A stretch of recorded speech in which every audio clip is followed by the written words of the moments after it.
অল্প সময়ে বেশি উপার্জনের লোভ থেকে বেরোতে পারেননি পুরাতন মালদার ৮০ বছরের বৃদ্ধ রঘুনাথ স্বর্ণকার।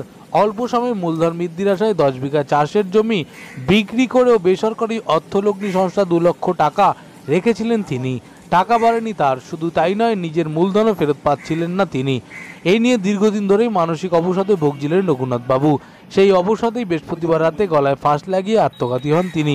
এই ঘটনায় পুরাতন মালদার নারায়ণপুর সংলগ্ন ইসলামপুর গ্রামে শোকের ছায়া নেমেছে। খবর পেয়ে মালদা থানার পুলিশ শুক্রবার সকালে রঘুনাথ বাবুর মৃতদেহ উদ্ধার করে ময়নাতদন্তের জন্য মালদা মেডিকেল কলেজ ও হাসপাতালে পাঠিয়েছে। কেন? আমরা ঘুমিয়ে আছি, ছেলেগুলো ঘুমিয়েছিল, পাশে হয়েছিল, নিজের মনে মনে। কেন, কিসের একটা টাকার কথা বললেন? এই যে ওয়েলকাম স্টেপ টাকাগুলো চিট ফান্ড হয়েছিল, 10 বিঘা মাটি পেয়েছে, ওয়েলকাম স্টেপ জমা হয়েছিল, ওটা চিট ফান্ড হয়ে গেল। শোকে কত টাকা মোটামুটি গেছে? 2 লাখ টাকা।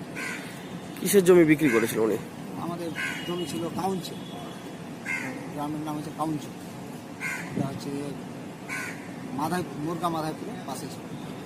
সেই টাকাটা জমি বিক্রি করে দিয়েছিল? হ্যাঁ, জমি বিক্রি করে ওটা ইনভেস্ট করেছিল। তারপরে কবে উঠে যায় কোম্পানি? কোম্পানি তো টাকা বদলা পর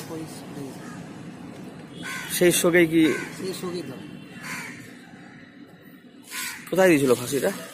ফাঁসিটা বাড়ি থেকে, এখান থেকে ওই যে আমরা আপনারা কখন দেখতে পেলেন? সকালে? আমরা ঘুম থেকে উঠে দেখতে। কি নাম আপনার? আমার নাম মদন সরকার। ছেলে হন নাকি? মালদা থেকে সুমিত ঘোষের রিপোর্ট, বেঙ্গল জি নিউজ।